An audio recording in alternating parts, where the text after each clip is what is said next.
What's it like training with the Diaz brothers? Oh, they're cool as shit. They are just everything you see. Yeah, who do you think wins in a fight, Brendan's shop or? Oh God. Why did you decide to go to 125? It's the worst. It's the worst mistake of my life, to be honest. And it's delusional optimism. You know, the same thing that got me to the top. I remember just like the back and forth between you and Cody Garbrandt. He said this line that made me laugh so hard because he was like, "We all know how to do steroids because you taught us." I was like, "Cody, you just admitted you did steroids." Yeah, I didn't know where he was going with I was that. like, why'd you say that?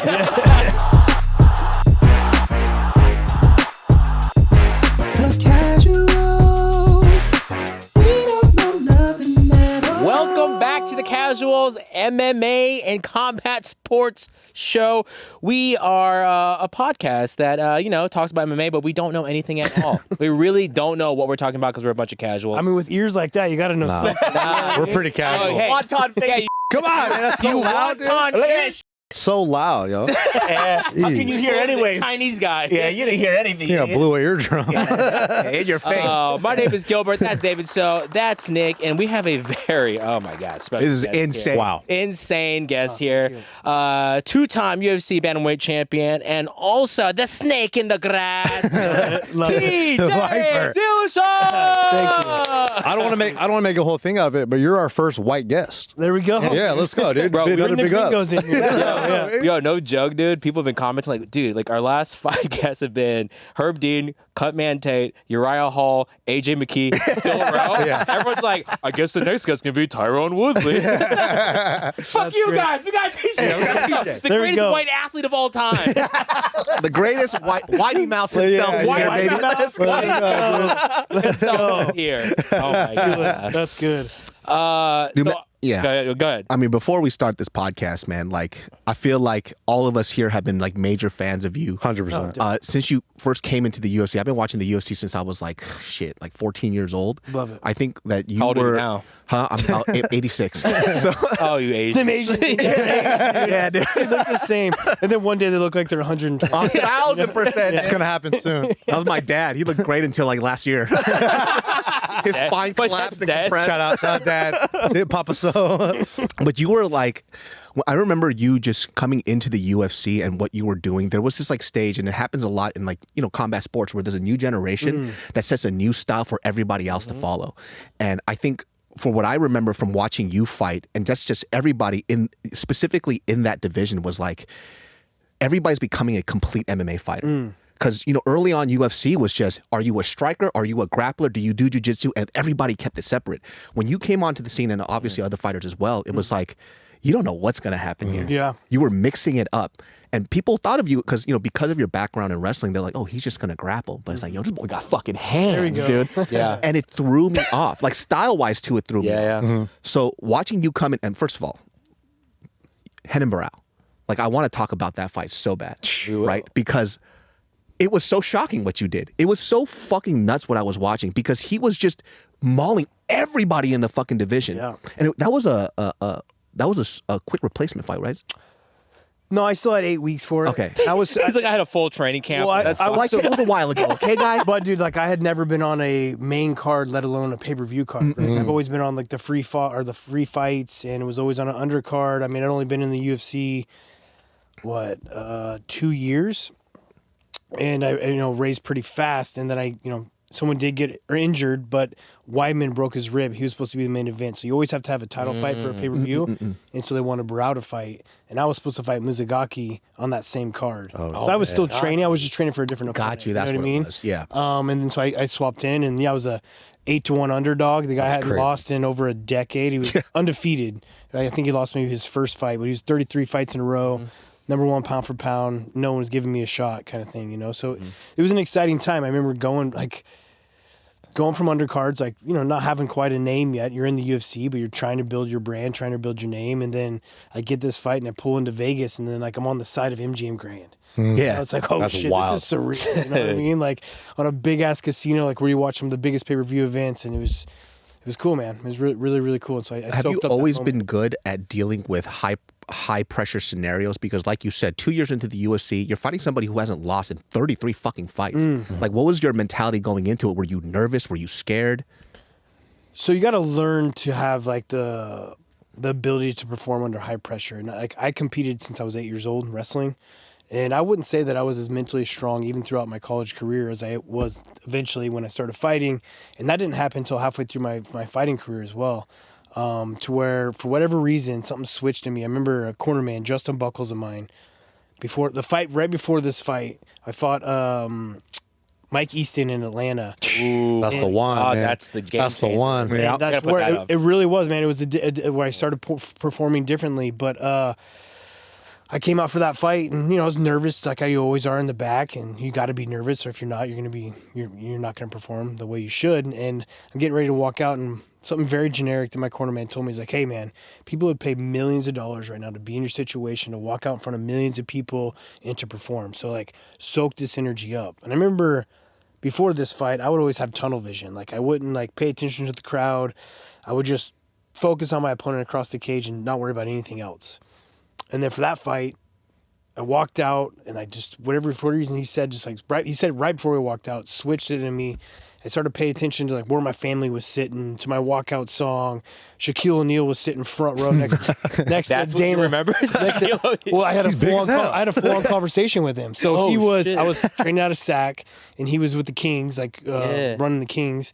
And he's like, "Oh, do this one for SAC." So we started like jabbing back and forth with each other, and then There's one for Zach. in the middle of the fight, I hit a double leg, and I lift him up, and I see Shaq. I said, "This is for you, Shaq." And like, Wow. And then Shaq's like telling me to elbow him and shit. Elbows more. Do it more, please. Yeah, so that fight, I feel like, and then I performed so well that I like learned to just trick myself every fight after that to kind of have fun, right? Instead of being instead of like letting enjoying the fear rather than the fear take over you and like get tunnel vision. And I really believe that's what switched my career completely. Is that what happens to a lot of like, people talk like gym kings, right? They're so good in the gym, but when it comes to performing, it's a little lackluster. Yeah. Is that what happens? Do you think the moment just eats them up? 100%. Yeah. I don't think that mental is talked enough when it comes to competing, especially in a one-on-one sport. I mean, any sport, but just going out there and like not being able to be your best self because the nerves are getting to you. Instead of making those nerves wake you up and being more on edge, it's like drinking one of these caffeine drinks. It's going to get you more on edge. What right? caffeine drink? Oh, so Wild Society. I don't know if you guys heard about it. Come on. Yeah. And every Sprouts nationwide. Whoa. Let's go. Whoa. No sugar. Find us on Amazon. No sugar. Organic green tea. The best energy drink you can get out there. I'm a caffeine junkie. I'm an adrenaline junkie, so I wanted to create something that I can drink and not feel bad about drinking it. Anyways, back to the story. After that commercial break. Yeah. But it gives you that feeling of like those nerves like almost wake you up. And for me, if I'm not nervous now, I'm worried. Like I need to be nervous to perform the way that I need to. So for the Mike Easton fight, I remember watching that as a fan and being like, holy shit, I don't know what the hell TJ Dillashaw is doing. Yeah. But I was like, this is the most like aesthetic striking fight I've seen in a really long time. So pretty. Yeah, it was awesome.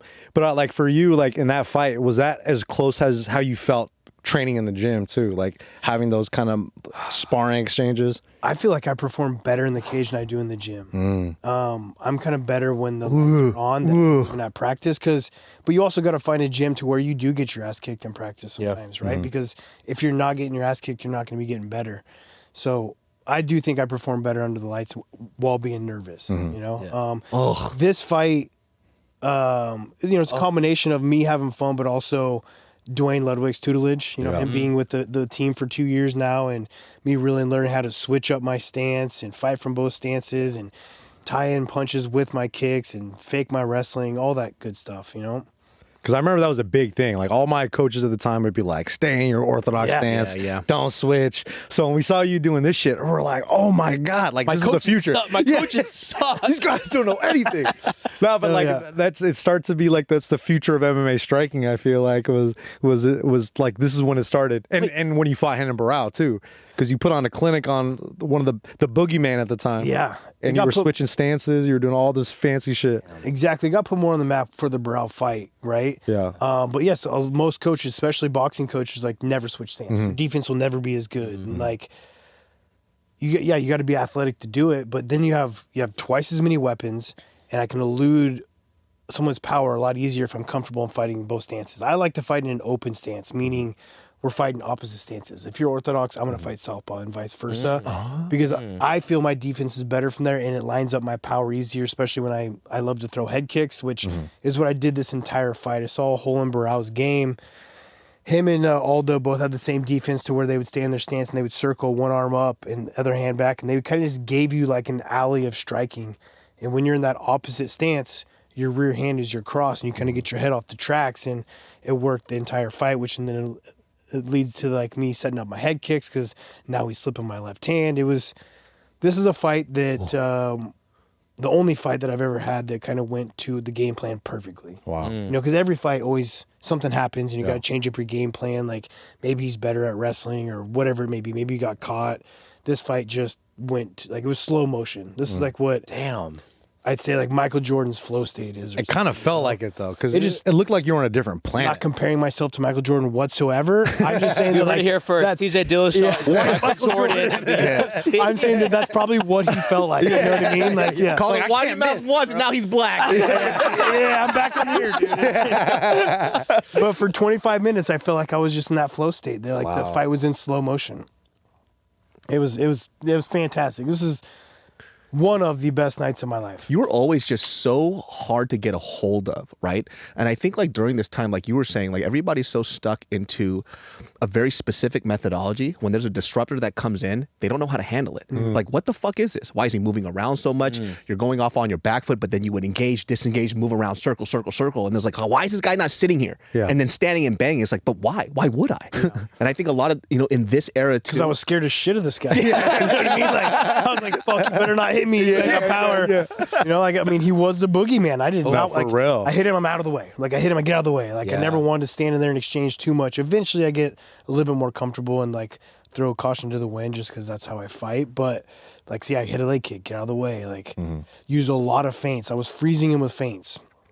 Every time I throw a feint, which is like faking you're going to do something, they have to like shell up and think about what I'm doing, especially when I'm doing it from southpaw, doing it from orthodox, faking a wrestling shot, like throwing kicks in there. So like, there's so many weapons that he's got to be aware of, and if you throw feints in there, it makes it even harder. And like your entries too were just, you were always off center line, right? You were always either onto his right side, his left side, whichever that it is, whichever stance that you were in. And I think that part was just frustrating for fighters. You're like, he's not staying here, you know? Yeah. Look at this.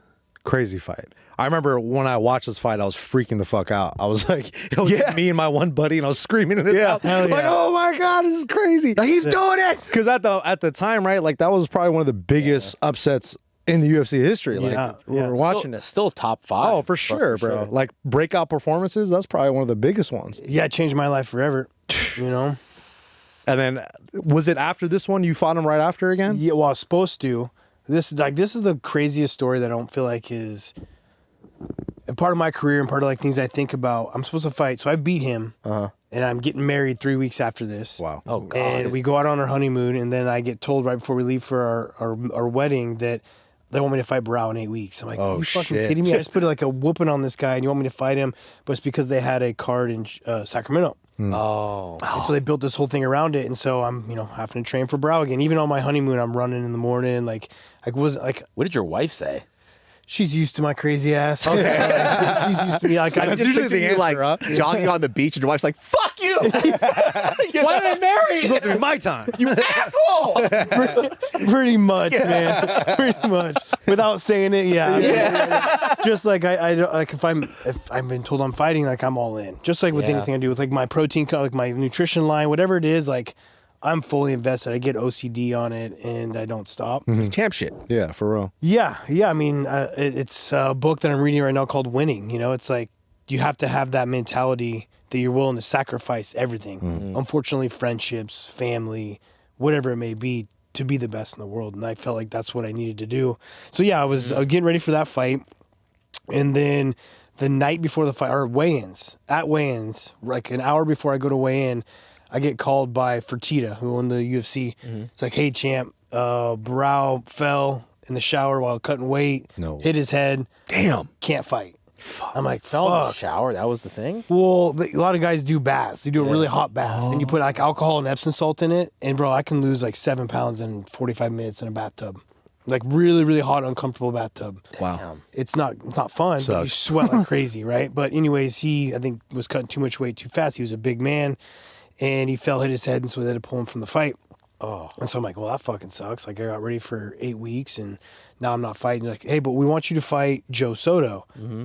I've been training with Joe Soto for this fight camp. He was coming to Team Alpha Male like 6 weeks before the fight and training with us, and I knew how good he was. He was a Bellator champion that just came to UFC. No one knew who he was. Like, they want me to take this fight on 24 hours notice. They're like, you got to save the show. All your fans and your family are here. I'm just like, fuck, man. Like, this is wild. Like, I'm, you know, I'm putting everything on the line to fight someone that no one knows. And I did it. And that was the most nervous I've ever been for an entire fight. Like, for any competition ever was that fight. Even though that I feel like I'm way better than the guy that I was the one laying everything on the line. Yeah. You had everything to lose. When I was fighting Barao the first time, like, I had nothing to lose, right? Like, that's why it was fun. Like, you asked about, like, those high-pressure situations. That one might have been the least high pressure. Even though I'm fighting a killer, everyone expected me to lose. You know? So it's like, I just get to go out there and try to prove everyone wrong, rather than, there's a lot more pressure when you're the champion. It's so much harder being the champion than becoming the champion. So is there a world where, like, you really can't say no to No, you. I mean, like, how does that work? I never did. That seems crazy to say no to them. I learned that there's guys that do it, right? I mean, there's guys that, I guess I learned later in my career and maybe after retirement was that, you're an independent contractor. You can say yes and no to whatever you want, and you kind of hold a little bit of the power to your cards. But I kind of like being a company man. I feel like I work my ass off. I do what's right by you, and hopefully you take care of me. I mean, also fans love that too, right? Yeah, for sure. We love fighters who just don't say no. Like, you're ready for the challenge no matter what style it is. It doesn't matter who, what, when, where. Sign the dotted line, I'm there. Yeah. And I think that's why, fans really did like you. You obviously people have opinions about you outside of what you do. But then as a fighter, it doesn't matter. We always wanted to see you in the octagon. It didn't fucking matter. I do want to talk about a couple of your rivalries, right? Because this is what got us so excited to see you fight, right? Let's start with this. You built it, bro. You built your rivalry. Dude. Let's start with you and Dominick Cruz, right? Stylistically, both you guys are very elusive, wrestling based as well, which for me as a fan was like, what the fuck is going to happen? Yeah, seriously. I'll just start off with this question. Number one, do you want to run it back?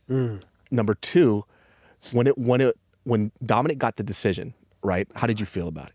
Robbed. Like straight robbed, right? Like, I'm not a good loser either, right? I'm just not good at it, especially when I fight. I feel like I won, especially when I go back and I watch the fight, and I feel like I won 4 of the 5 rounds. And I think a lot of people. Tony Weeks is the judge that fucked it up. He knows the judge name, dude. Tony Weeks. He fucked. I really believe he maybe got us confused on who's who, because the way that he scored the card was complete opposite of the way that it actually went down. You know, wow, reverse racism right there. That's probably it was wild. But that fight, and you talk about rivalry, was the first time that I actually had to deal with something like that. And Dominick Cruz was very smart. He'd been in the limelight. He'd done that. I have been there, but I was fighting Renan Barao. He didn't talk shit. Yeah. I fought Joe Soto. He didn't really talk shit. All my fights leading up before Barao weren't like big pay-per-view cards. We didn't do interviews. We didn't have to sit in front of each other and talk crap. And Cruz did a very good job of getting under my skin and pissing me off. Bro, he's good. He's so good at talking shit. He just nonstop. I wouldn't say that it's good. It's just irritating. You know what I mean? Like, it's not like he's like witty and makes like these good remarks. He just never fucking stops, and he's like a child. Right? He just pokes at you. Yeah, exactly. Yeah, just nonstop. And I remember I had to do this like big media tour with him out in Boston. And he's just like really just pissing me off. And because you have to be with him for hours. Yeah. Right? Oh, big time. Yeah. A lot of media stuff. And so the first 3, probably 2 rounds for sure, I fought angry. Like, I was trying to knock him out. Yeah. And I'd say that's what gave him a little bit of the edge in some of those rounds. And we were able to get some takedowns, even though they didn't do nothing. That the fight would have been completely different, because in the 4th and 5th, like, I was close to finishing him. I just needed more time. I needed to fight him like I did in the 4th and 5th and kick his leg, rather than me trying to kick his head. So you think that the shit talking probably got to you in those first few rounds until you kind of gained your senses back, and then you had to fight your game? Yeah, I had to feel like, fuck, I need to exactly. You know, like, you kind of adrenaline wore off. Maybe you're not so angry anymore. Like, after a fight, you're never angry. Like, even if you hated the guy, like me and Garbrandt, all this stuff, like, all that's to the side. Like you just like put 25 minutes in with a man trying to knock him out, and I don't know, man. It's for whatever reason, like you're just not angry at each other anymore, you know? Yeah, watching you guys go back, like watching like Dominick Cruz do what he does, like especially on the mic, it's like, damn, he's so fast. Like how does he like think that fucking quick? And I really do feel like I'm gonna get under your skin and I'm gonna get you to fight my game. There's a like lot of cerebral. things that I had to learn through. I mean, I wish I could go back in time, not to change any kind of results, but change the things that I said and how I carried myself. Because I feel like I could have been like a better on the mic, a bigger star. Which I don't know if I want to be a bigger star though, but just things I could have handled differently, right? Like I wish that's something I learned, and I learned a lot in this fight for later on in my career for when I fought Garbrandt. Right, I learned that I can't fight angry. I'm not a great fighter if I'm fighting angry. I'm a great fighter if I'm trying to like, show off and have fun. And Garbrandt was trying to push all my buttons, and I learned in this Cruz fight, just let it go. You know, like finally being in that limelight and learning like what it's like, and that was ultra hyped because then you got McGregor involved in it, you got the Ultimate Fighter, you got ex-teammates, you got just so much shit. And I was able to just kind of like let it slide off my shoulder and knew that we're fighting in Madison Square Garden, that I'm just going to enjoy this moment, you know? When you were fighting Garbrandt, right? Because Garbrandt went on the Joe Rogan podcast with Uriah, and they kind of told this whole narrative and story. And obviously, you weren't there to defend yourself, right? Have you ever been able to tell your side of the story of like what happened between like Team Alpha Male with Dwayne Ludwig and everybody else? Because I felt like when that podcast came out, you were immediately put as the villain. Yeah. But I didn't get to hear anything from you, so I don't like hearing one side and then just going there. Like, there's always two sides to the story, and there's the truth somewhere in between.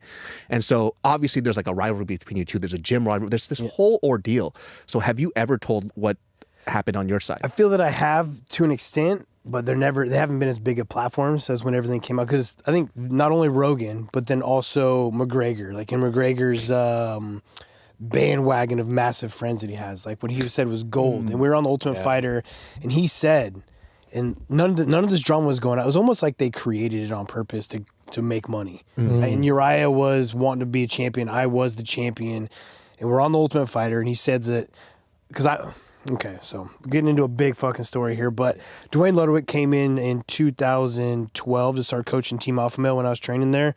We never had a head coach. It was just fighters training each other, beating like big brother, little brother, beating each other up. We never had a coach ever. We had like four or five times where people tried fighting for a title and did not win. We always came up short. Uriah against Cruz, against Barao, and Benavidez twice against Cruz, like always coming up short. So we finally like, hey, we need a coach. We brought in Dwayne, turned a bunch of wrestlers into strikers. It was amazing. Like, still to this day, I've never had a better training room than those 2.5 years that Dwayne was with Alpha Male. Wow. I mean, it was amazing having a world-class coach coming in and inventing himself with a room full of wrestlers that want to be strikers, that we're learning how to do it, and like turns us all into killers. And that like never could find a better room to train in, not only competition-wise, coaching, everything. Like that's when I was at my peak, was those years. Dwayne and Uriah didn't see eye to eye, money issues. The team's called Team Alpha Male. You know what I mean? So it's kind of like someone's got to be the Alpha Male around there. You know? So they were butting heads, and Dwayne wanted to move home to Colorado, and I just won a world title with him. My whole career completely changed because of Dwayne's style. I'm like, well, fuck, I got to train with him. So I was doing a bunch of back and forth. When I was training in Colorado, I was with Dane. When I came to Alpha Male, I was the coach. Like, I was the world champion. I was the one running practices, and I was being the coach. And I did that for my Barao fight after I fought Soto. So my first Barao fight, Dwayne was there. Soto fight, Dwayne was there. After that, he left. And so I was doing the back and forth for my second Barao fight. And then I fought in Cruz. After that fight, I knew Cruz was a massive fight, going to cement my legacy. So I sat Uriah down at lunch. I remember telling him, like, hey, I'm going to do my full camp in Colorado. Like, I can't be doing that. I was flying back and forth. That's crazy. And then when I'm in Sacramento, I'm the coach. Like, I'm fighting for a world title. I can't be coaching guys. Yeah. And so I told him this, and he pretty much was like, you're either with us or with him, So he kicked me out of the gym. Like, not just saying, like, okay, go do your camp there. Like, you can't come back. Like, I just bought a house in Sacramento. My life is in Sacramento. Like, my best friends were in Sacramento. Like, Alpha Male guys were my best friends at the time, And just kicked me out the gym saying, like, all right, man, like, you chose Dwayne. You chose Dwayne over us. Which he held Alpha Male like a family, right? I can understand that. But it's like, at the same time, like, I'm the one stepping in the cage, and I'm the one fighting for a world title. Like, you guys aren't doing, like, I need to think about myself, and there's no coach here. I got to go to the guy that made me great. So I did that.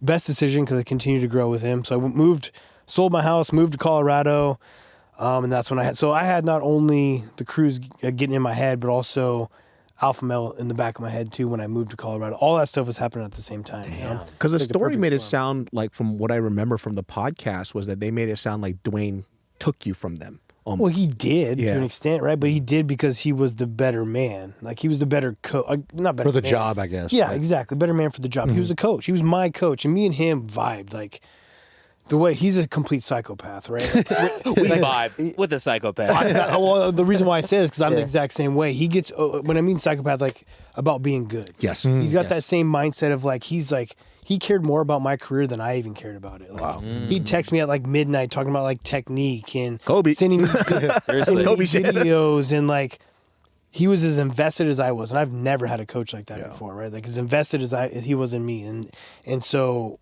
that we from the very beginning we're fans. And also from your perspective too, like if you know, from your story, if you're with Alpha Male and there is nobody leading, right, and you're left as a coach when you're supposed to be fighting as a champion, it's like, how does that bode well for me? Because at the end of the day, you know, fighting is a short career. Yeah. You know, you got to make your money, you got to make it now, you got to invest it right, and then move on from it, right? Yeah. So if at this point, if you're left at a coaching position, you don't know where your base is, well, you're going to go with the guy who's invested in you more than you're invested in yourself. And for me, that makes sense. I felt real bitter about the situation and pretty pissed off because I almost felt like I was a child when the parents got divorced. And I had to choose a side. And then I was the bad guy for choosing one of the parents, right? And it was like, it fucking sucked, man. Like, I didn't want to leave. Like, I wanted to go do my camp, go do an 8-week camp out in Colorado, and then I have a house, a family, which I moved back to the Sacramento area because that's where I grew up, and I'm back there now. But like, I had to move because I wasn't allowed to train at Alpha Male anymore, which I was going to do my camp there, and then I was going to come back and be with the guys, you know. But and you were okay with doing that too. They just didn't want that. Yeah, I think it was two things, right? Uriah was like trying to get another title fight, and it would have been what McGregor calls red panty night if me and him would have fought, right? Yeah. He's like, I created this whole situation for you. You're welcome, Faber. Like, because he started the whole drama on The Ultimate Fighter of like, I just beat Barao. I beat Barao. Instead of me going home to Sacramento, I flew to The Ultimate Fighter because he was coaching against Connor. It was Connor versus Uriah, and I showed up. And I remember we went out drinking the night I showed up there, and I'm all like hungover. I'm wearing my sweatpants, rolling into the Ultimate Fighter, announcing a fight. And then he just like springs on me, saying, "There's that little snake in the grass." Like, same time, I'm going back and forth in training. McGregor, The whole thing started there, you know. But wow, I mean, but at the same time, like, I do need to thank him because the whole Garbrandt thing that happened, like, skyrocketed my stardom when it comes to fighting as well too. Right? So eventually it paid off, but I lost a lot of friends. Like, it pissed me off. So it was crazy shitty. time. Yeah. I think that's like the background stuff that people don't understand. You know, for us as fans, like, there's so much stuff that goes on behind the scenes, and it's very easy just to create a simple storyline. But even in everybody's personal lives, nobody's storyline is that simple. There's all these little things that happen along the way that kind of ends up with the end result, right? Yeah. And it's so interesting hearing that because, you know, like I said, I heard the Rogan, I never got to hear what you were saying, right? And things kind of, now we can like piece things together a little bit, right? Because look, you guys are all fighters. All of you want to be a champion. That's what the other thing I wanted to ask you too. Like, how do you train in a gym with somebody who wants what you want? Yeah, same weight class. Yeah. A little awkward. I mean, it makes you great. Right? Like, you can't show up to practice and have off days because you're going to give the guy other fuel, you know? And at the time, Garbrandt wasn't even in the UFC, right? So I was world champ. He showed up to Alpha Male. I was holding mitts for Garbrandt. I was coaching. That's crazy. I was coaching Team Alpha Male. What movie is this? And so I was like holding mitts for him, getting ready, and hoping that he would make it to the UFC. You got Uriah right behind me, right? So, but that's also what made me great. That's why I went to Alpha Male. When I graduated college, I was enrolled in grad school to become a physician's assistant. Wow. I got talked into fighting by Mark Munoz, who was my wrestling coach at the time. These damn Filipinos, bro. Yeah. I know. They'll rope you in. He's like, man, I think you'd be great at fighting. So I Punch him in the face. Make more money, punch in face. Classic Mark Munoz. Yeah, dude, you don't talk like that, but I don't care. Sounds like Pacquiao. Yeah. Forget about everything. great, dude. Forget BA school. He was like, I don't talk like that at all. But yeah, he was a UFC fighter at the time, so I dropped out of grad school, and I was like, if I'm going to do this thing, That's crazy. if I'm going to do this thing, I'm going to give myself a year, man. I'm going to go to the best gym in the world for my weight class, which is Alpha Male, which Mark was connected to because he trained with Uriah in the past. So I packed up all my stuff. Me and my girlfriend, which is now my wife, were living together in Southern California. Both went to Cal State Fullerton. She's like, hey babe, I'm gonna be a fighter. I'm gonna go live on Uriah's couch on the block, and I'm gonna try to give this thing a shot. So I packed all my shit up and left. And luckily, I had an amazing woman because she said, go for it. Like, Wow. I don't see you being in a 9-to-5 job. I've wrestled my whole life. She's like followed me through my career. Wow, that's a message to our wives. Yeah. You want us to be champions? Be like his wife. Support our endeavors. I don't even got his mentality. I've been trying to lose 30 pounds for 30 years. One pound a year. Yeah, I was like, I'm good, dude. Like when I hear how you speak about your like dedication to the sport, I think like that's the thing that's missing in a lot of people who want to, because you know we all train at gyms here and there, and there's a lot of people who talk the talk, but it's like, what are you willing to sacrifice to get there?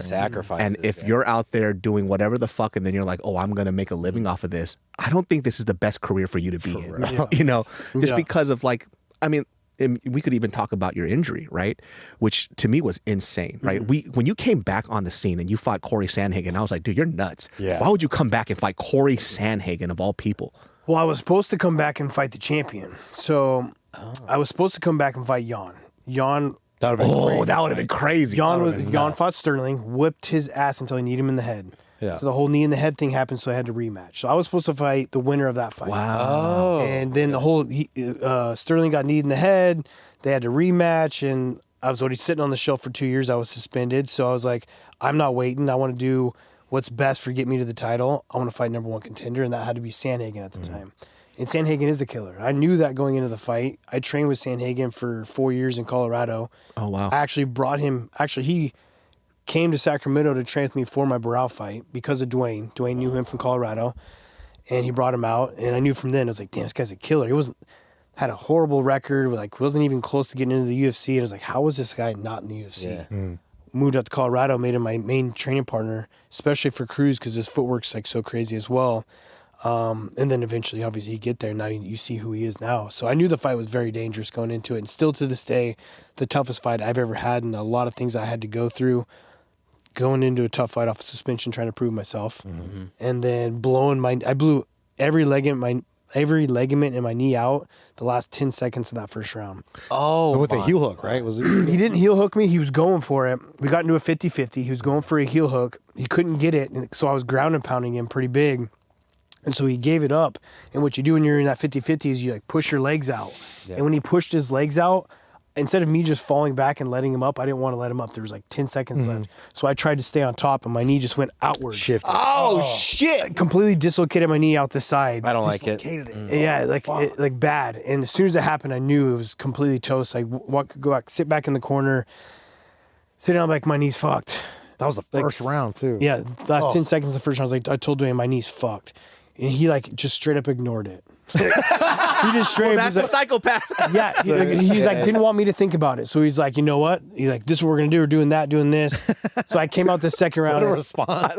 I came out the second round a lot more flat-footed, and that's when I got like big. And also getting ready for that fight, I got cut open a bunch, and so I like busted a cut right back open and stuff. But this fight was gnarly, man. It was like having to push through the next 4 rounds on one leg. Like I would get his back, and I would try lifting him in the air, and my knee would shift and get out. Oh, man. So I couldn't finish my takedowns all the way. Watch, here's going to happen. So I'm ground and pounding him. He's going for a heel hook. He can't get it. So you see how he extends his leg? And I'm trying to stay on top, and it just fucking bap. Watch, you'll watch me kind of like walk back to the corner. I don't want to put my leg down yet. See? Ooh. Oh, no. Yeah, I remember that. Yeah. Damn. Yeah, that's nasty. Yeah. Oh, my God. All right, let's overturn this no contest. I won the fight. Yeah, well, no, don't do that. Hey, Sanhegan won that fight. Shut up. How, when your knee is that busted, how are you? First of all, I remember you were still throwing kicks. Yeah. How? Yeah, well, I threw a left body kick, and I was like, "Oh, don't do that again." It's something you do. Like, you don't think about it, right? You trained hundreds of hours. Yeah. Like, people don't realize like the amount of hours you put in sparring and training for a fight. Like, the fight's this is a 25-minute fight because it's a main event. But I do hundreds of hours of training for that fight, and you just get second nature. You don't want to have to think about your moves. You just want to do them. Because if I'm having to think about them, I'm like a millisecond behind. So you don't want to think. You never want to think. You want to react. And hopefully your reactions, I've been trained the right way. And so, I throw a left body kick, and when he grabs it, my leg just shifts again. I'm like, all right, don't, right there. Yeah. So I'm like, oh, that sucks. Don't do that. That's why it was so confusing. I was like, wait, his leg's fine. Yeah. That's all we were thinking. He's throwing kicks. He's okay. Yeah, if I had shorts on, I have like a big, 12-inch scar now on the side of my knee. Oh, man. So you said you tore all your ligaments and that? Everything. Jesus Christ. And also the cartilage in between my knee was flipped upside down. Oh. Yeah. Jiu-jitsu. That was the worst part, actually. Ooh, hoi. And so after this knee injury, how long were you out for? A year. I was over a year. So this was in July, and I didn't fight till October the next year. Oh, man. Oh, my God. Yeah. The fact that you did 4 more rounds is absolutely insane. That's why I say it's my toughest fight today. And also I had this gnarly cut. You can see a big old scar that went down here. And Tate's the fucking man, dude. He was just in here. Yeah. I don't know how. I don't know how this fight did not get stopped. Dude, it was a massive cut and also went across my eyelid this way. Oh, shit. If you see it in for sure could have gotten stopped, but he stopped the bleeding. Amazing cut, man. Did a great job, keeping me in that fight, Let's go, Tate. Tate always be talking shit to me online too, you motherfucker. Randomly will just DM me some random bullshit. He's so fucking funny, that guy, dude. He's the best. Fuck you, Tate. He's the best. Fuck you. I got to ask you really quick. I know we're talking about fights, but what is this? That's Crazy. not me. Is it? That's not No, you? people tag me in Why all is the it every This is fake news? because fake news? I've trained with the Diaz brothers quite a bit. They're from 209. I'm from 209. And so it just kind of made sense that could be me. But just piece it a yeah. white kid, blonde hair. Yeah, they just seen a white boy that's got a bowl cut mullet, which I had a bowl cut as a kid. That could have been me, right? But it wasn't. Wow. What's it like training with the Diaz brothers? Oh, they're cool as shit, man. Yeah. They are just everything you see, that's why I love, I've always said Nick Diaz is my favorite fighter for the longest time just because of, when he fought GSP and stuff, 209 motherfucker, he's just so real. That's who they are. They don't hide it, and they're great human beings too. Sometimes they get a bad rap of being tough and this and that. It might just be social anxiety or something because they're amazing, Yeah, who do you think wins in a fight, Brendan Schaub or Oh God, or Nate Diaz? I was like, where did that come from? Yeah, I mean, Brendan Schaub's a big man to deal with. He's gigantic. He's huge. And he's good. And he's an athlete. Yeah. You know what I mean? It's not like he just forgot how to grapple. He's big as shit. Yeah, I So strong. I'm probably going to lean on Schaub with that one. Yeah. Just by top pressure. Yeah, I mean, just how big and athletic he is, For you, this is something I'm curious about.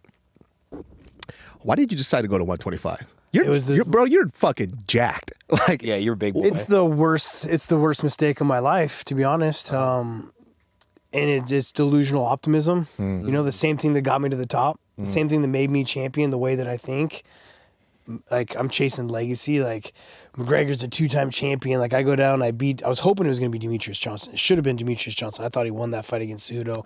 That was the plan from the beginning. Yeah. He's the GOAT, right? Go down and beat that guy, just cement my legacy, and just destroyed myself. I look straight up tweaker. There's pictures of me online, me on 125s, and I look disgusting. And at the time, I had body dysmorphia. I thought I looked great. Yeah. You know what I mean? I was like, damn, I look good. I'm fucking jacked. Look at my face. My eyes are sunken in. I look like I've been There was a picture of you in your room, and I thought you were dead. Yeah, I was like, dude, I was everybody was concerned. We're like, dude, are you gonna make it to the fight? How did you feel during that camp as you were cutting and getting God down awful. to a down? I felt That's crazy. Bro, that doesn't even look like you. Yeah, the whole reason why, again, my delusional optimism is I got in trouble because of this fight camp because I went full-blown anemic. So, Oh shit. yeah, I mean, when you lose so much body fat, I had no body fat on me anymore, and you're only eating 1,500 calories and you're burning fucking 3,000 to 5,000 calories, your body's going to shut down and it's going to tell you you're dying. Yeah. Yeah. Right? Yeah. And so that's what I was doing. So I went full-blown anemic, my hematocrits in the 30s, mid-30s, and maybe even lower than that, and I wake up in the morning cold, freezing cold. Oh, man. I have no energy. There's no fat on you to keep you I'm supposed to get up and fight for a world title fight, and I just felt like garbage, you know. Got on an anemia medication I knew I wasn't allowed to take, but told I'd be all right, and it wasn't, man. Again, I chasing something that I thought wasn't gonna be good, you know. Like so going into like fight day, right after you kind of recovered from the weight cut, like how did you feel going into that fight? I actually felt amazing. You felt way better, dude. My food, dude. The night of the fight, I actually felt fucking amazing. Like I felt really good. I'll get to some mistakes that I've also made throughout that, but.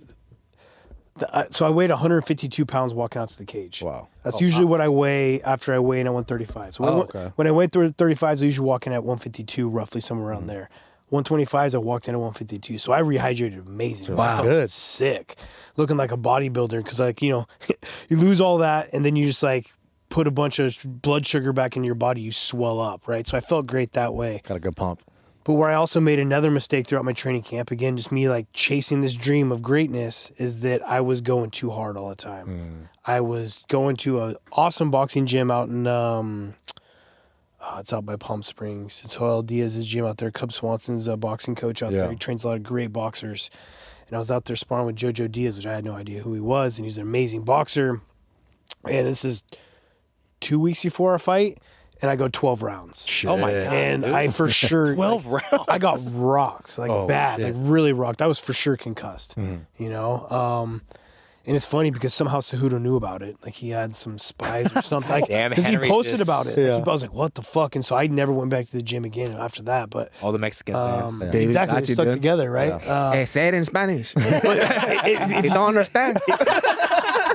if you watch that fight, like I hardly even get clips. Like not even with like his pinky. Yeah. Yeah, I remember thinking, yeah. I was like, you oh, can't it's even the weight cut when I saw you it. can't even see what it was. Yeah, that, it was Yeah. a combination of everything, right? It's like combination of you can rehydrate, but your brain can't rehydrate fast enough. Right? Like you can't get enough fluids in your body that's going to rehydrate your brain fast enough to cross that blood-brain barrier. And at the same time, like going into a fight that's concussed, like you're just that much more easy to like lose it, you know.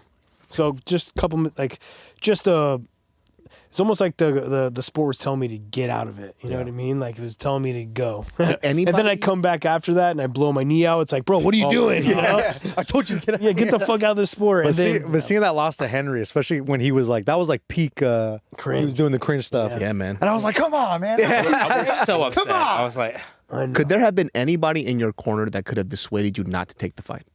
this guy?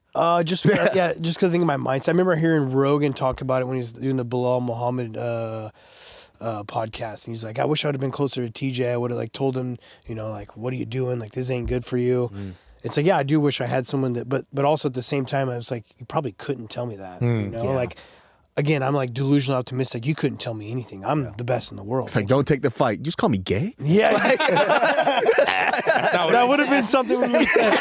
Not what I said, but I'm not gay, dude. And then you eat and you're like, hey, my bad, bro. I'm just fucking hungry, you know? The alpha male guys, we always get like when I was there, like being a bad rapper, just being like ultra gay all the time with each other. Like, we like, hey man, you want to go get something to eat? He was like, what, am I gay? Of course I want to go get something to eat. You know what I mean? So that was our thing. It's like, we was like, what am I gay? But Classic. we're not homophobic or nothing. No, but it's just so we're actually all just funny. gay. Yeah, we're all gay just men gay. that are married to women. We'd all just be like hanging out with our shirts off, hugging each other all the time, you know, sweating on each other. We're not gay. We just do jujitsu, all right? Exactly. Grapple. Exactly. Yeah.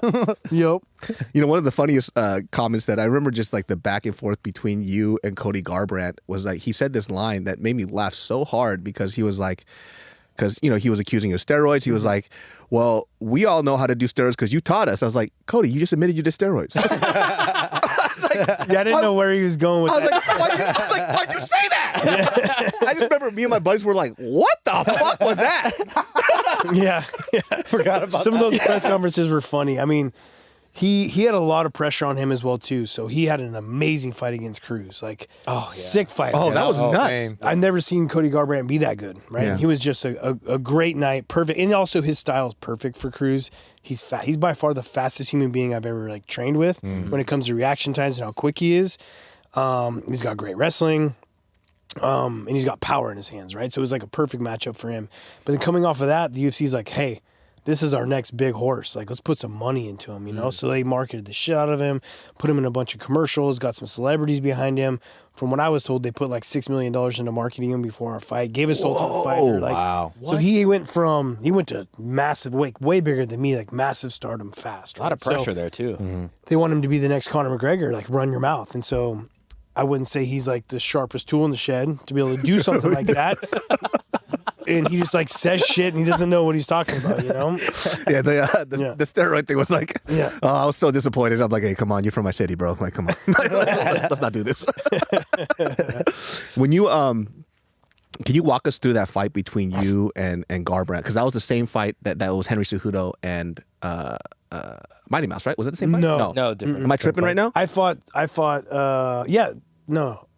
Yes, I fought Garbrandt the second time. The second time. When Mighty Mouse and Cejudo fought. That's right, because I was at that fight. Yeah, it was nuts. Yeah. It was fucking nuts. Yeah, I told him in one of our press conferences I was going to give him an ass whooping, face down, ass up from coast to coast. Because I knocked it out that way in Madison Square Garden, and then I did it in Staples Center.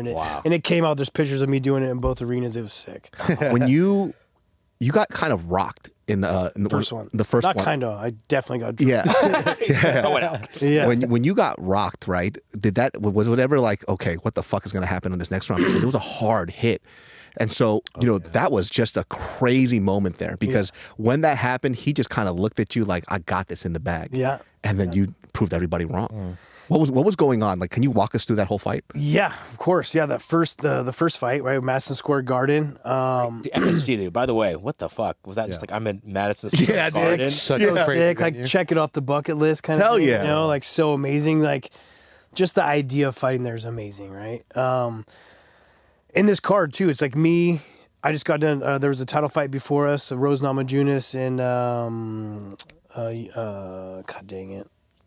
Who was the long-standing Wasn't a champion? Sparsa, Oh, Joanna? Joanna, young Joanna, J-Check. thank you. Yeah. And then also GSP and Bisping after us. Oh, So it was a that's right. massive That's so card. It was a crazy. sick card, right? And all the good guys won. Call myself the good guy, right?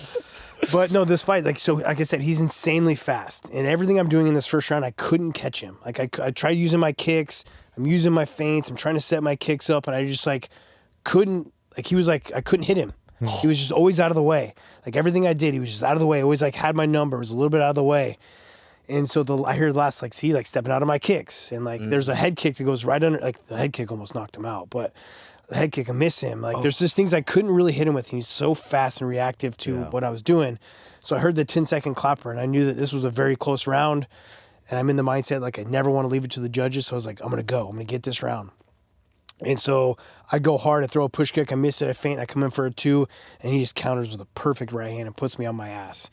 And, thank God for me, it was the last 10 seconds. Like, I was there because you can see me moving my head afterwards, but I'm loopy, right? Like, You're feeling it. Oh, yeah, big time, right on the chin. And then I remember my buddies, my old ex-best friends are in his corner, Justin Buckles, Danny Castillo. That must have been a fucking trip. Yeah. And it was right in front of him. I hear them like yell out some shit like, we got him, like, fuck this guy. And like, I hear all that and I'm like, fuck, hit my hands together and go back to my corner. I sit down and Dwayne, again, just a savant he is, the amazing eyes he's got and the system he's got down. He's like, all right, no more setting up our kicks. Just throw them. No more setting them up because I'm feinting, right? So every time I feint, see how he backs up. I feint, he backs up. And so he's making it harder for me. He's biting on my feints so good, but his reactions are always getting out. And so it's hard for me to get in with him. And he's too good of a counter fighter for me to sit there. And so the second round I come out, and this whole first round I set up, I only threw for the most part, I did only throw like body kicks. Okay. All body kicks, trying to get his hands down. See, body kick. Trying to get his hands to come down lower. And so the beginning of the second round, I come out and I hit what we call a one kick. And I just throw a switch kick up high. And that's where I hit him with the foot across the face, drop him. And then from there, just kind of escalated. And right here, watch. Move my head a little bit. Oh, shit. Get out of the way. Oh, no. Crazy. So his corner's right there on my right. So like I look at him. Fuck. You hear all the guys. Yeah. Oh, yeah. Heard him perfectly. God damn it. You know what I mean? So it's like, that's not good. I was trying to win that round. I just lost it big time. And then I come out, hit him with a good switch kick. And then. So this round was no more feints, throw them. Less feints. Just trying to not set my kicks up, right? Just throw kicks. Just get after him. See? Just throw kicks. Hey, Cody talks a lot, huh? Yeah. I mean, again. You talk in the ring? Never. I wish I did. That one almost knocked him out right there. That's when it was really close. That's when I was talking about that we call it a convict kick. But I never have. And like I like watching Bobby Green fight. Well, he's King Green now. Yeah. Get his name right, man. Yeah, King Green. I like watching him fight because he talks shit. I like watching the Diaz fighters because they talk shit. Garbrandt he doesn't do it no more. He's lost his mojo. Yeah. Like from these fights of mine and his, I think that's his biggest downfall is like he's lost some confidence. You know? Yeah. You know, and like once you lose your confidence, you kind of fucked. Like, because his chin's never, like, it hasn't like always been there, but now people are seeing he's got some holes. And then if you lose your confidence, it's hard to be the man you were, you know? Yeah. You know, for somebody like, Garbrandt, because he has such a wrestling base, I never see him use it. He's a good wrestler too. I can't take him down. I train with him a lot at Alpha Male, and he was nearly impossible for me to take down. He's just so fast. He's like a cat. Yeah. He always lands on his So feet. twitchy for real. Yeah, he's hard to take down. He's got that fast twitch muscle, you know? What I caught him with, though, to finish him is what we're going to call a shake step. I'll be on my southpaw stance, and I'll kind of like fake like I'm going to hit a right hand, and I go further out to my right, so I go away from his That was a shake switch. step? Yeah, no, that one was my switch kick. That's a one kick. You hit him with like an overhand, right? Was that what you hit him with? I hit him with a right hook. It'll be like probably another minute, I think. I'll be in my southpaw stance. And what I really want to do is I want to go to my right when I'm in my southpaw stance because his power's in his right hand. So if I'm going away from his power out to my right side, making his punch longer to reach me, right? So I'll be in my southpaw stance, and I'll kind of, my plan was to do is to slap a hook, but I couldn't slap it. He was too far away, so I just like faked like I was going to slap it. And then I went out to my right, and then I came back with my own combo, and we exchanged punches, and I was just the right punch at the right time because I was away from his power. And I just got dropped, so I made sure my left hand was high. You know? I love watching like Locked your in. swag, dude. When Yeah, you, like for real. fight, it's just I think I started copying that in my sparring. I kept getting beat up, but I kept doing all this. switch is not working. Shit. Nick's like, stop doing that, dude. I keep getting knocked out. I don't know why. Why, dude? What TJ does. Right here it is. Oh no, coming up soon. It comes from, I think, just here we go. Bang. Yo, Man, that was hard. it was- Side too. those punches there, like the ones that like knock a guy out or put him down on his ass, you never feel them. It's like hitting a golf ball perfectly or hitting a baseball perfectly. It's like butter. You don't ever Goes right feel through. it. It just goes like you through. just punched air. That's what that punch felt like. What was that feeling right after? Did you go to his corner? Well, that's the picture of me yelling in his face. Dude, that was one of the hardest that picks was crazy. ever. I This right never here? meant was to wild. do that, obviously, right? I'm a But nice guy. I wasn't trying to be. I'm definitely not a nice guy. People know that. I'm not a nice guy like, when it comes to competing. It's just a moment. It was just like, well, we did 9 months. We did the whole like Ultimate Fighter of them just making me out to be this piece of shit. Yeah. And then the whole like he hurt his back, so the fight got pushed from supposed to be the beginning of the year till November.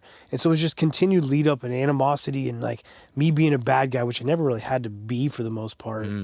And just being like, what, motherfucker? Like all that shit. Yeah. And now you're fucking eating your words, you know? I think it's just like the way that you won to. Like if those two fights that you had with Garbrandt went to decision, it wouldn't be as big of a story. No. Right? It's Oh, like, my brother's talking shit to him right now.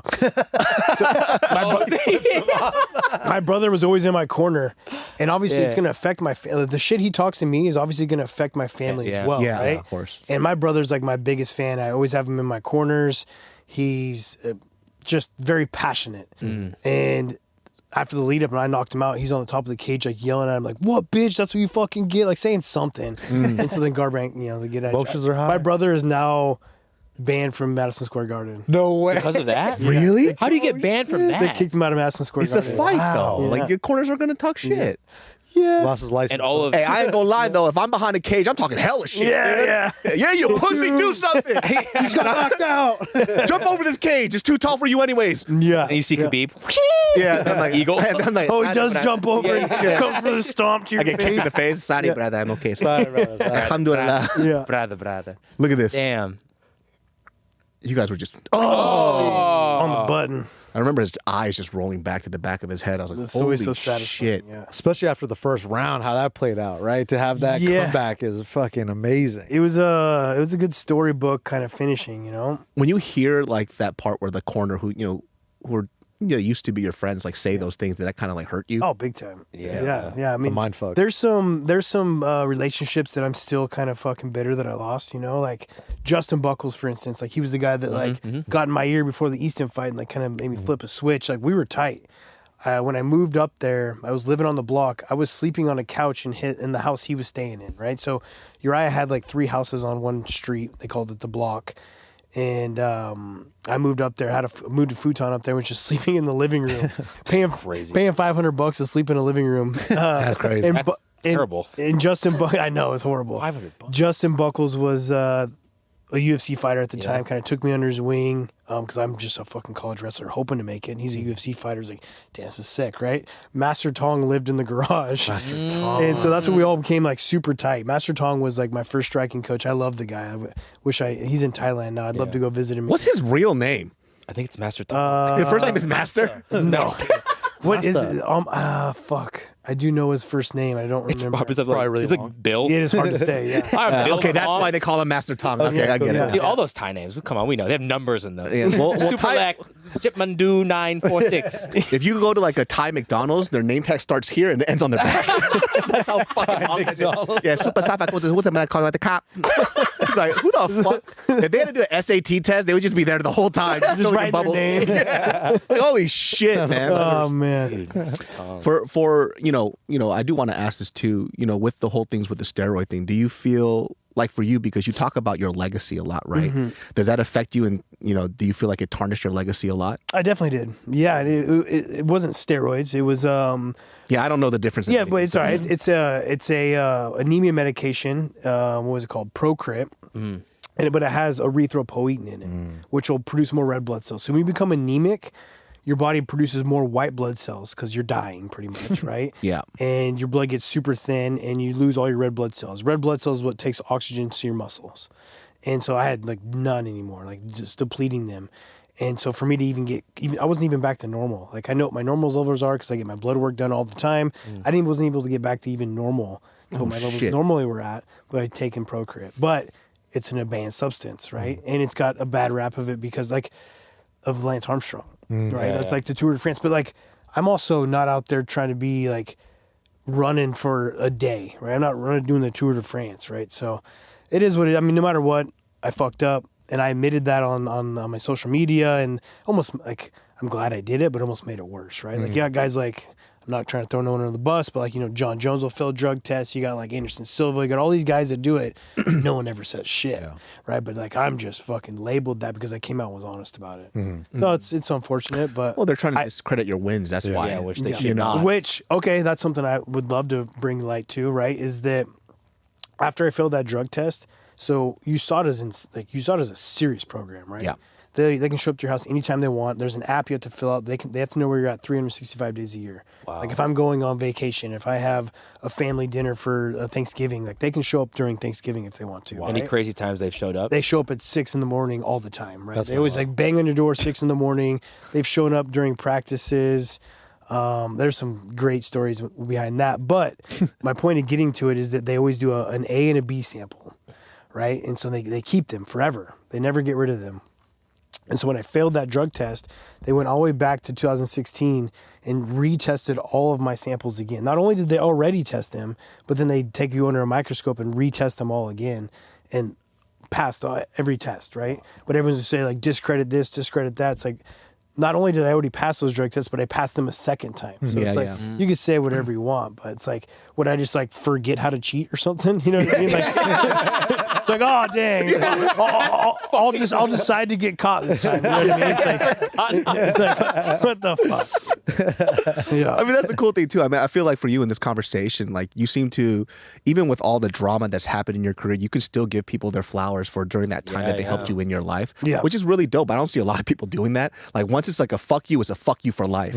But when it seems seemingly with you in this podcast, like you can go back and see where you were at that time and give people their due flowers for where they were at that time in your life, which I really appreciate. That's kind of dope. Thank you. I never really thought about it. Just a lot of people don't do that because like once they have an enemy in their mind, no matter any type of stuff that they've done for them, it doesn't matter anymore. It's just shit talking all the way. But you've been able to reflect and say, well, during this time I slept on this guy's couch. Cody is super fucking fast. He's hard to put down. Most people can't do that, right? Which is kind of interesting because I feel like, if you want to compare yourself to Jordan don't do that shit. Jordan on his like last speech, he was like, fuck everybody. Fuck you, you're cool, fuck you, I'm out. Yeah, exactly, man. Dude, Since you're the king of 135, I got to ask, what is your take these days on the 135 division? I mean, it's a tough weight class. You know, I mean, Merab's just a cardio machine, dude. Like, the guy don't stop. He's takedown after takedown after takedown. Would I say he's got the prettiest technique? No, he does not. But his will to win, his conditioning, he's got to be hella strong, too. Yeah. You know, the way that he fights, like, Aldo's so hard to take down. You watch his fights and, like, I know Chad Mendez, right? Like, how hard it was for him to try to get Aldo down, how good he is. It's like, Merab was doing it, you know? And, like, he's got to just be insanely strong, and his cardio is just insane. So I think he's a tough champion. I wouldn't say he's a fan favorite because it's a little bit boring. Yeah, but he's good, and I find his personality very entertaining. Jumping into frozen lakes head first, doing funny shit. Fighting fans at CJI. That's my favorite, dude. Exactly, yeah. Him but jumping it's a into good weight class still. I mean, Sandhagen. I was gonna say before Merab fought O'Malley, if Sanhegan would have fought him, Sanhegan would be champion as well too. I think Sanhagen's just a handful to deal with. I think it'd be a tough fight for him with Merab because of Merab's fighting style. But I think Sanhegan can give him some serious threats. I mean, you've seen him when he like knees down the middle and he's very elusive. Like, he could be really good. I think Sanhagen's one of the toughest guys in the division. That fight with Umar was crazy. Crazy fight. Such a bummer, man. Like, Sanhagen's like, he's one of those guys you got to love because he'll take every fight. Like, he probably shouldn't have taken that fight. 100% You know what I he mean? shouldn't have taken that. I was like, come on, why, man? Exactly. Like, he's done so much work. He had nothing to prove because it was a title belt was the next one, dude. If he didn't fight Umar, if he didn't give Umar a shot, he probably would be number one contender, right? Yes. Yeah. Now Umar got the shot now, probably. He's nuts. He's crazy like you. You guys are just crazy people. Crazy dudes in Colorado. Colorado guys. I mean, you got to be a little bit crazy to fight, though. Absolutely. You got to have a little bit of that crazy. As far as like Umar and Merab, because apparently that might be next. Like, what do you think? Early matchups, what do you think? I'm very interested in it. I think Umar's got better striking. I think overall with the strength and pressure, Merab's got that. So it'd be interesting to see that one kind of pan out. I can't really give you a pick on it. It's like a my gut says Merab though. Oh wow, your gut. Just because of the pace. Just the pace, man, and his will to fucking win. Like Umar's undefeated, right? So he's obviously got that will to win. He's got that, but I don't know, man. To see the way that Merab's career started out and the way that it's ended now says a lot about his mental toughness. He's like a rabid dog, it seems like. Yeah, man. I mean, he went on like a 2-fight skid right when he started, and now he's world champion. Yeah. You know, so he's willing to forget about anything that, like, he's just very mentally tough, you know? How's your shoulder doing now, and are we going to see you fight again? Unfortunately, it's fucked. I can't even, I can't shit. do this. Really? Holy shit. And it doesn't hurt. It just doesn't work. So stuck. What the fuck? it's, So what? Tell us like the extent of the injury and like how it happened. Like, yeah. Is the Aljo fight, right? no, this was before. Yeah, that. it was yeah. in the camp. So I've had bad shoulders my whole career. I've like fighting Garbrandt. I had both my shoulders were torn. I got suspended. I got surgery on both my shoulders. So I have had torn rotator cuffs from 2016 to 19. Got surgery when I had the 2 years off. Came back and fought Sanhegan. My shoulders felt great for that Sanhegan fight.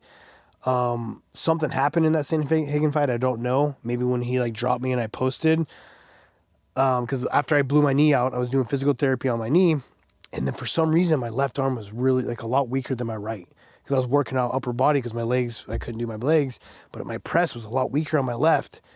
Thinking it was nerve damage in my neck, which I've had that as well too. I had C5, C6 disc issues, but I thought it was a nerve issue. So I went and saw, got EMGs done, all this stuff done, and got an MRI done on my neck. But the lady saw my shoulders like, oh, it's because you have a torn infraspinatus and supraspinatus fully torn. I was like, what? I just got those fixed, you know? So I knew I had that. And this was after the Sanhegan fight. And then I'm going to fight Aljamain.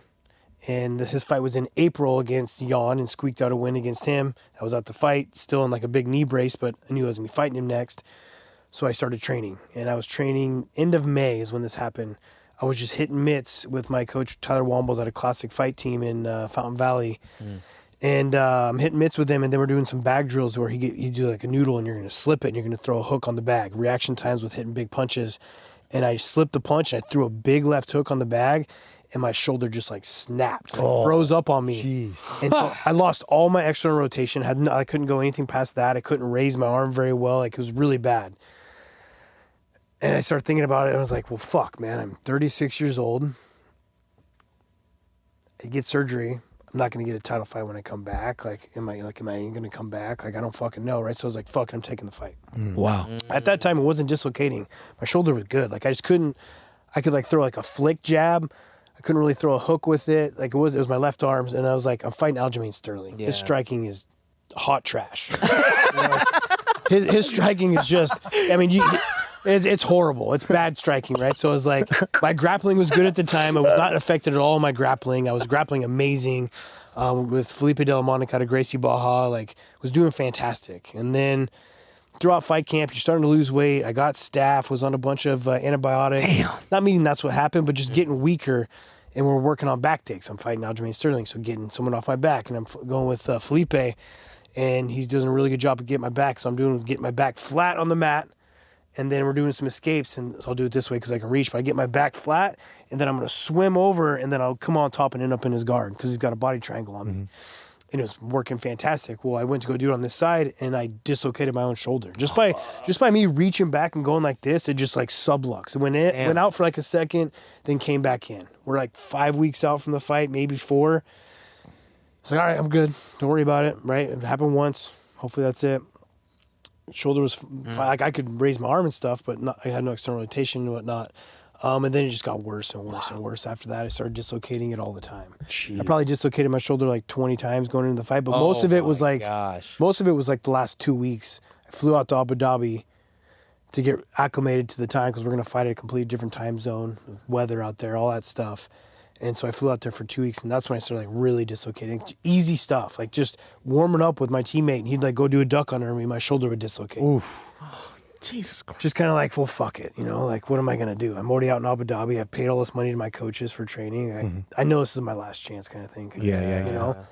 So after that fight, I get fight October 22nd, get surgery beginning in November. Unfortunately, the surgery didn't take. I have what they call chronic rotator cuff failure. Oof. My rotator cuffs were torn for so long and so many times that they kind of turned into beef jerky, right? Because when they're not attached, they have no vascularity to them, just kind of like shrivel up. And so I found a specialist here in LA, Dr. Itamura. He does a specialty where he does a trap transfer. So because my rotator cuffs don't work, they don't exist anymore, I took a piece of my lower trap out of my back, and they put it in my shoulder to replace my infra and my supraspinatus. Wow. And then they also, because how many times I dislocated my shoulder, I wore like a big dent in the top of my shoulder. So my shoulder's not round anymore. It has like a big dent in it. So we cut like an orange slice out of my shoulder. And what took so long for me to get the surgery, I was waiting for a cadaver. I had to find someone that was under 30 years old that passed away that was healthy, and I could use their hip bone actually. And they cut an orange slice out of their hip bone, and then puzzle pieced it into my shoulder, cemented it in there, used my lower trap. Modern science. To replace my infra, my supra, and it attached, right? But it still wasn't working. Like I was actually worse off than before I went in. It's not dislocating, but I couldn't raise my arm. I was like, fuck, man, so a second surgery. He went back in there. He saw that there was some slack in the trap transfer he did, but it was attached. But he also took a piece of my lower lat this time because he noticed that my subscapularis, which is your front rotator cuff, was also torn. So now I use my lat in the front, tighten it all up. So 3 surgeries since that fight, and I'm kind of still in this situation. God. Everything I was trying to do was to avoid a shoulder replacement because shoulder replacements suck. They're not very good. The science isn't that great on them. So my goal was to like avoid that for the next, hopefully 10, 15 years. When the science gets better, then I'll get a new shoulder. Who knows what's going to happen, right? Yeah. Unfortunately, I'm in this situation now to where I'm going to have to get a reverse shoulder replacement because the surgery he did, it all took. Everything's in there. The bone healed. It's me.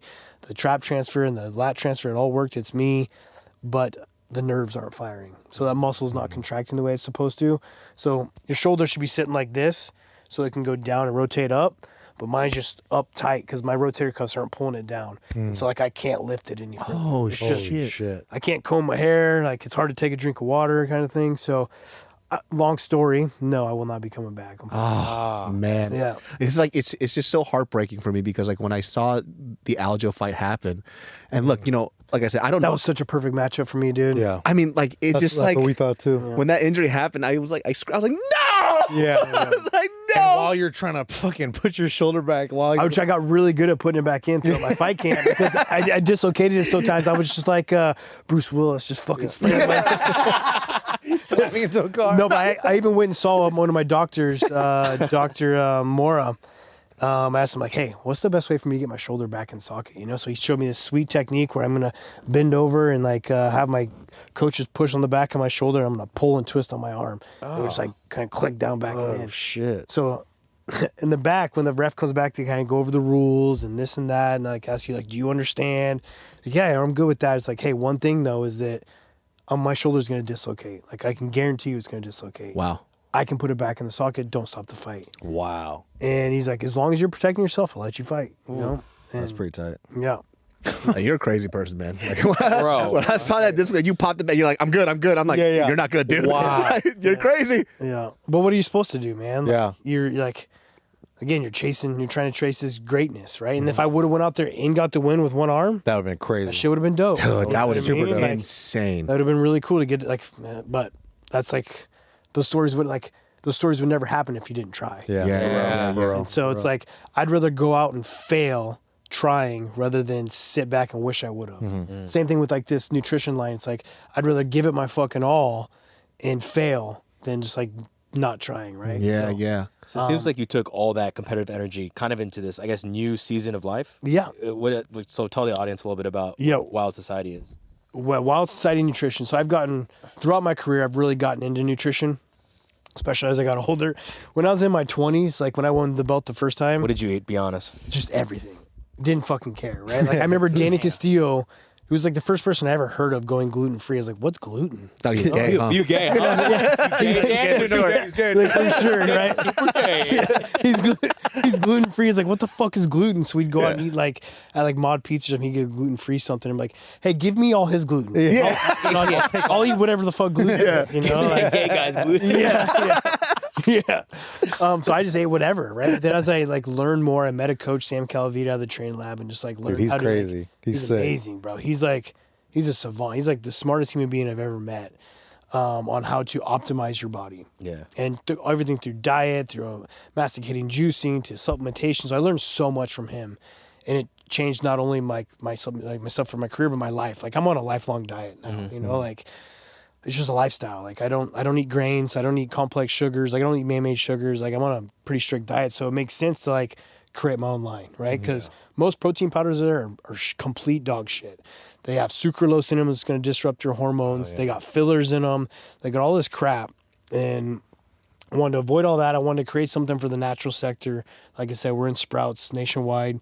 Going to be going into Whole Foods, GNC, Vitamin Shop, all that good stuff. Wow. Because Amazing. it's a great product, right? And so we got protein powders. We got the energy drinks out right now. Delicious. I have liver capsules because I take a lot of liver capsules. And so I want to create my own, especially because we own our own grass-fed, grass-finished regenerative beef farm out in Montana. You got your own farm? We have our own ranch. Yeah. You guys sell meat or what? Dude? We do. So Bro, you were like. It's excellent news. You were like wow. so we're doing like tip to tail with this animals, right? We're not gonna let anything go to waste. We're gonna Love use the that. liver That's awesome. for liver capsules, right? Like liver is very good for you to start taking for the nutrients you need from it. Add a vitamin C to it to help the absorption of iron, all this good stuff.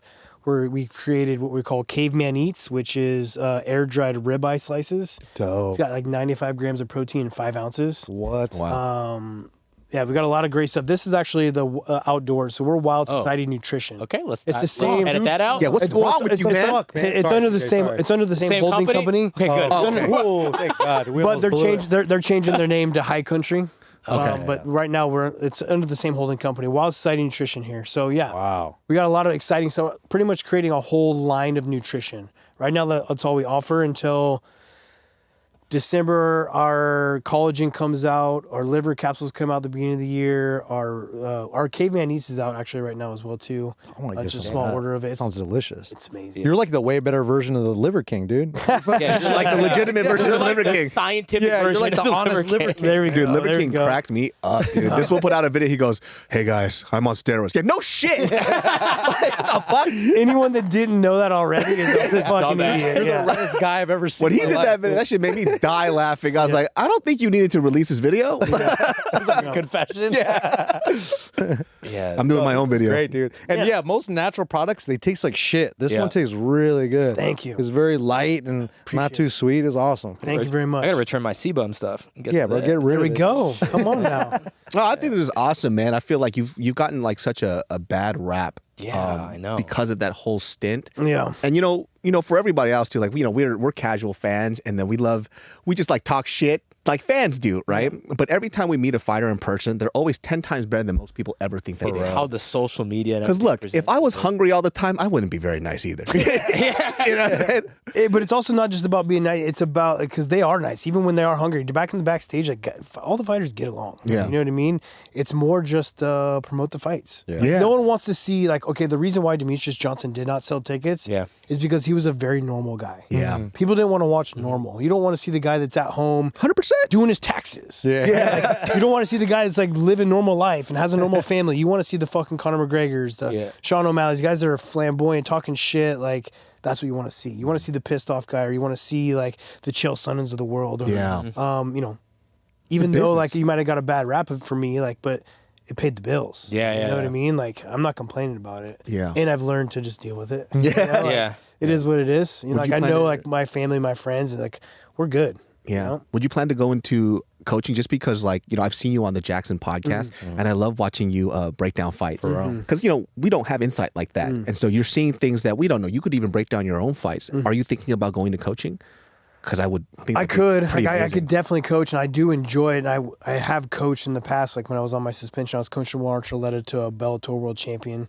Wow. But I don't want to live the traveling lifestyle. Got you. And I also it's not gonna pay the bills that I want to pay. Like, I want to live a certain lifestyle. I was world champion. I'm like on top of the world. I got an amazing house. I have like, I'm doing good. Yeah. Like, coaching is not going to pay for my lifestyle. Got you. So I have multiple businesses now that I'm fully committed. Like, I don't have time. Like, the reason why I'm doing this podcast is that talk some shit and have some fun, but also promote my product. Hell yeah. I got to do the rounds. you know? Absolutely. And I'm fully committed to this nutrition line. I have a couple other things I'm fully committed to and I have a 6-year-old son that wants to start wrestling. Here we go. Here we go. That'll be the kid I'll coach. That's the coach. yeah. Okay, I see. Yeah, One so- person. Yeah, I want to be home. And to where, like, coaching, like, I don't want to go to Abu Dhabi for 2 weeks, you know? Like, yes, would it be fun and maybe one day? Yeah. But right now, It's not in the cards. I got other goals. Yeah. And that's awesome. I think for you as a fighter, you know, for my concern anyways, you know, me sitting here is just like, I always get worried about what happens to champions after retirement, right? Because this is your whole life. Yeah. And then you have to take this like ferocity and like tenacity into something else because there's a reason why you were a champion. There's a reason why you're here, but what do you do next? And I think that next step is always, you know, you don't really think about that because you're in the moment all the time. But to see you know, you're building this and you've kind of like, You're doing it right. Yeah, You're doing it's it right. fucking amazing. Seriously. I kind of fell into it. It's part of my life, right? And like I said, like, the best part of owning this company is that I'm creating products that I want to take myself rather than having to find them, and hopefully educating the world to have them start taking the same products and be able to pay my bills because of it, you know? Hell yeah. It's been fun. And like you said, it is a little bit depressing. Like when I retired, it wasn't a real retirement. Yeah. I mean, I did do the fucking Conor McGregor. Right? It's like, I wanted to get healthy, right? Like, I had a surgery. It did not take. Fuck. You know, what am I going to do? Like, your rotator cuffs in your shoulder are muscles, right? And so how am I going to get those muscles to become what they need to be? You know, I'm gonna retire and come back and get out of the USADA pool or whatever it may be and get healthy. But unfortunately, those weren't in the cards. And like I said, ever since for whatever reason that day, like, I'm being told to get out of the sport for some reason. You know, like, I always believe that life's got a purpose. You just got to believe in it and follow it, and it'll work out for you. And so for me, I just got to flip that negative into what it is, you know? Yeah. That's awesome, man. Awesome mindset. I appreciate it. Damn. Any final questions, guys, for the champ? One more question. Yeah, heck yeah. One of my favorite videos is you sparring with Lomachenko. Oh, yeah. Oh yeah. I the fuck was forgot that? about that. That was cool. That was very, very cool. I've been around some other boxers too. I've been in Terrence Crawford's camp as well too. I got to do some that's sparring tight. there. I didn't Kendrick spar Lamar? with him, but I sparred with some of the guys at his gym. And Crawford's amazing, dude. He's a straight he's sick. freak. He's awesome. He's the best pound for pound boxer in the world. Lomachenko, I was a massive fan of his before I even sparred with him. 2 reasons. Like, my social media manager was also his at the time. So we were like close that way. His fighting style, the way he switches stances, he wasn't a normal boxer. The angles he was taking was really cool. And so when I went to his camp and watched the way he trained, they're very meticulous on every aspect. Like what I think of a lot of MMA fighters are like, right? Or other professional athletes, when I did not see that in the boxing world. But with him, I did. Like his nutrition, the way that he's training his brain. They got like these puzzles on the wall where they make him exhausted, and then he's got to figure out these puzzles, and they change the puzzles up all the time. And the way he's doing like other stuff to like test his mind. He's doing gymnastics, and the way that they're doing kind of like Dutch style kickboxing drills, but doing it in boxing was really cool to see. So dope. But then when I sparred him, it was even more like that. Like the guy's in the Matrix. Yeah. You know what I mean? Like he sees shit before I even throw it. It was just wild. And he was nice to me too. Like there's a couple openings he could have taken advantage of me with. Like, Yeah. He's like, pat, pat, pat. The plan. It was just, it's just a different level, man. Like the guy's just amazing. He's so good. And I remember I caught him with like one punch, like one good punch, and like it's all over the internet and shit. This also happened right after I coached Ultimate Fighter with Garbrandt. Oh. And I had staph infection, so I was on antibiotics. I hadn't been doing training at all. I've been living in Vegas for 8 weeks, like horrible lifestyle, and then on antibiotics, completely out of shape. And my social media manager was like, "Hey, let's go spar with Lomachenko." I was like, "Fuck, really? Like, I wish I was in shape." He's like, "Oh, they only want you to do like one round, like Nope. You know, it's like they'll do like 1 3-minute round. You're good, right?" It's like, all right, awesome. We show up. I'm the only sparring partner there for him, pretty much. And so we do 5 rounds, and they're 4-minute rounds with 30-second breaks. Damn! I'm like, dude, this is like the complete opposite of what you're saying, you know? Like, we're doing extra time, extra rounds with the best boxer in the world, you know? Like, 30-second rest. Come on. But it was amazing. You know? I mean, that's an experience of a lifetime. For real. Yeah. You know, What makes him so hard to deal with?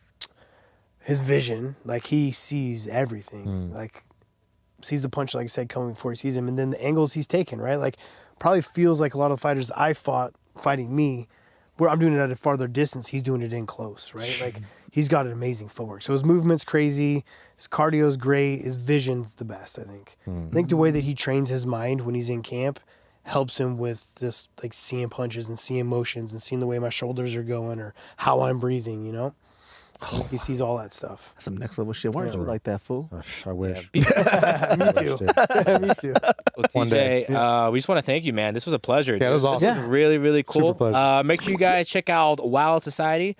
Hopefully, they can be our first official sponsor Let's go. here. Maybe I'll Yeah. reach out. Yeah, there we see go. what happens. You might have an in. You might know someone that knows someone. You know what I mean? I might know the owner of Wild Society. I'll call Mr. Sprouts. There we go. Yeah. Mr. Sprouts is not my name. Guys, give it up for TJ Dillashaw. Thank you. Appreciate it. Oh, bro. Damn, That man. was awesome.